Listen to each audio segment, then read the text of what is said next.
안녕하세요. 책과 우리 아이 절친 맺기 저자 오애란입니다. 오늘은 제가 5장 중에 두 번째 챕터인 동화책을 읽었다면 이렇게 써보자 라는 부분에 대해서 책을 읽고 아이들과 어떻게 활용하시면 좋은지에 대해서 설명드리겠습니다. 오늘 제가 가지고 온 책은 까만 아기양이라는 책이에요. 까만 아기양은 지금 현재 교과서 초등학교 2학년 교과서에 수록되어 있는 동화예요. 그래서 내용이 굉장히 예쁜 내용이라서 어머님들도 같이 아이들과 읽으시면 좋을 것 같아요. 자, 우리가 보통 동화책, 아이들이 읽는 책을 동화책이라고 하는데 동화책을 읽고 나서 독후감을 쓰라고 하면 대부분의 아이들은 어떻게 쓰지? 이렇게 이야기해요. 그러면 어머니나 선생님들이 말씀하시죠. 네 느낌을 써. 그런데 사실 그거 굉장히 막막한 말이거든요. 그래서 아이들에게 어떻게 하면 네 느낌을 잘 표현할 수 있을까? 그렇게 표현할 수 있도록 만들어 드린 게 바로 동화책을 읽고 나면 이렇게 써보세요 해서 제가 부록에서도 적어 놨으니까 그 부분 활용하시면 됩니다. 저는 이 독후감을 동화 독후감이라고 이름을 붙였어요. 그래서 동화책을 읽고 쓰는 기본적인 독후감이라고 해서 편지 독후감으로 글쓰기 연습을 어느 정도 하셨다면 그 다음 단계로 넘어가시면 됩니다. 동화 독후감을 쓰기 위해서는 무조건 네 느낌을 써라가 아니라 요런 방법으로 써봐 하면서 순서를 정해줬거든요. 그 순서가 첫 번째는 동기예요. 그리고 두 번째가 책에 대한 간단한 소개. 그다음 세 번째가 내가 이 책을 읽고 가장 기억에 남았던 인상적이었던 장면들. 그 다음에 네 번째가 그렇다면 내가 만약에 책 속에 나오는 누구누구라면 어떻게 할 것인가. 그 다음 다섯 번째가 내가 이 책을 읽었더니 참 좋더라. 그래서 이런 사람들 또는 이런 친구가 이 책을 읽었으면 좋겠다. 누구에게 소개하고 싶은가. 요 순서대로 쓰도록 만들어 놓은 양식이거든요. 제일 먼저 동기를 쓰는데 동기라는 건 책을 읽은 이유를 말해요. 그래서 우리가 보통 동기를 쓸 때는 내가 아직 이 책이 무슨 내용인지는 모르는데 이 책을 왜 선택했나 그것에 대해서 쓰는 거예요. 그래서 대부분 뭐 나는 이 책을 엄마가 읽으라고 해서 읽었다라던가 교과서에 나오는 책이라서 읽었다라던가 친구 누구누구가 읽었다고 소개해 줬는데 나도 읽어보고 싶어서 읽었다라던가 이런 식으로 표현을 하면 동기가 돼요. 동기를 쓸 때는 자기의 경험이라든지 책의 제목이라든지 아니면 책 표지에 있는 그림들을 활용해서 쓰면은 되겠습니다. 자, 동기를 썼다면 두 번째는 이제 책 소개를 해주는데 책의 간단한 줄거리를 소개하는 거예요.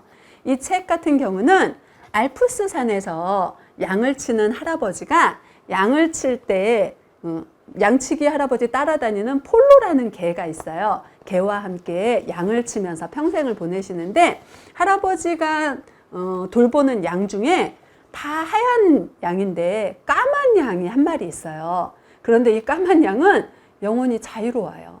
그래서 폴로의 말을 잘 안 들어서 폴로와 함께 자주 다투기도 하거든요.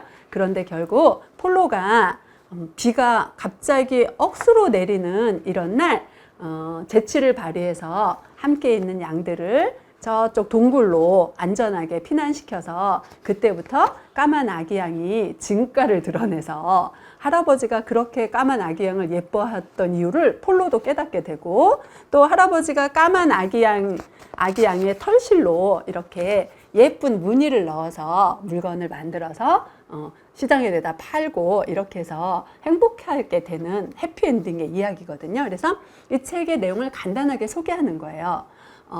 까만 아기양이 처음에는 천방지축이라서 할아버지와 폴로에게 조금 눈총을 받았었지만 비가 억수로 내리는 날 폴로가 아기양이 재치를 발휘해서 친구들을 구해주고 다른 친구들과 함께 사이좋게 행복하게 지내게 되는 내용이야. 이런 식으로 책의 내용을 소개해주면 돼요. 이 소개는 할 때마다 다르겠고 아이들마다 다르겠죠. 그렇기 때문에 정답은 없고요. 아이가 느끼는 대로 하면 좋은데 책을 소개할 때 보통 아이들에게 소개하라고 하면요. 앞부분 얘기 엄청 많이 해요. 알프스산에서 할아버지가 살았다. 할아버지가 키우는 개, 뭐 키우는 개는 폴로다. 폴로는 뭐 어떻게 했다. 할아버지는 양이 하얀 양이 50마리가 있고 그 중에 까만 양은 한 마리만 이러다가 행복하게 살았다. 이렇게 하거든요.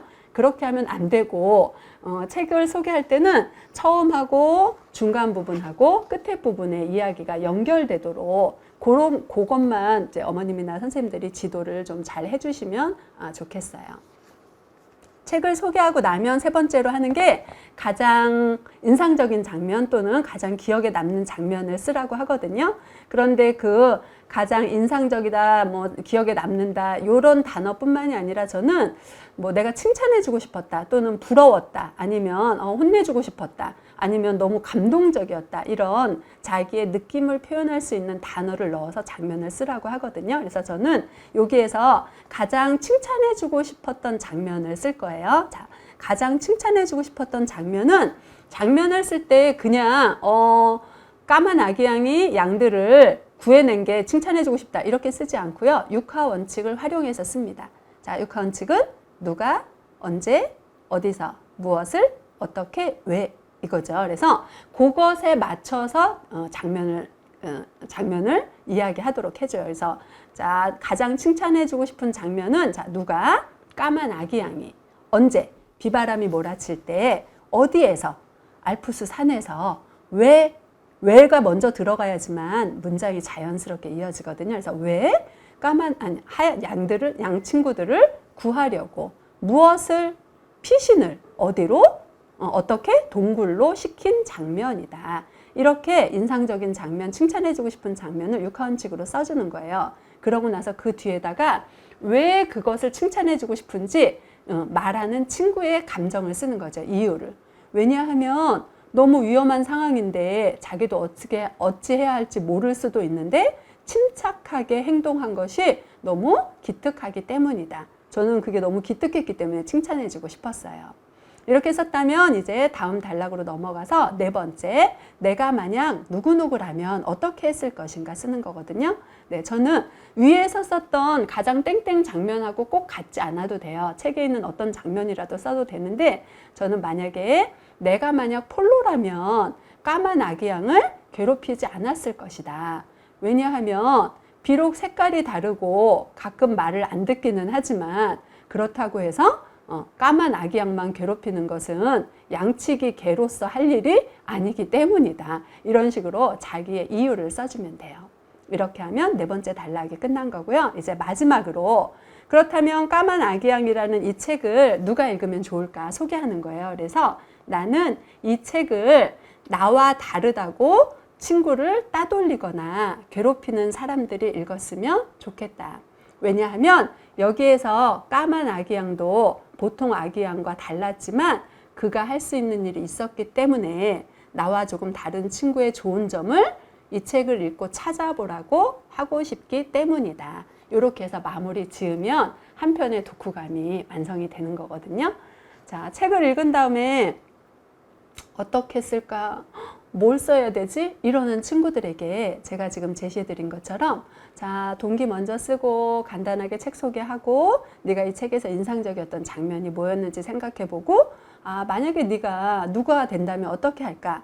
그런 것에 대해서 생각해 보고 이 책을 그렇다면 나 말고 또 누가 읽으면 좋을까? 이런 거를 생각해서 한번 써봐 라고 아이에게 제시를 해 주시면 아이가 조금 더 글 쓰는 것에 대한 흥미를 느낄 수 있을 거예요. 그리고 저와 수업하는 친구들도 동화 독후감 쓸 때 굉장히 재밌게 하고 자기가 쓴 글에 대해서는 잊지 않거든요. 그러니까 어머님들도 적극적으로 활용하셔서 아이와 즐거운 시간, 즐거운 글쓰기 시간 마련하시면 좋겠습니다. 감사합니다.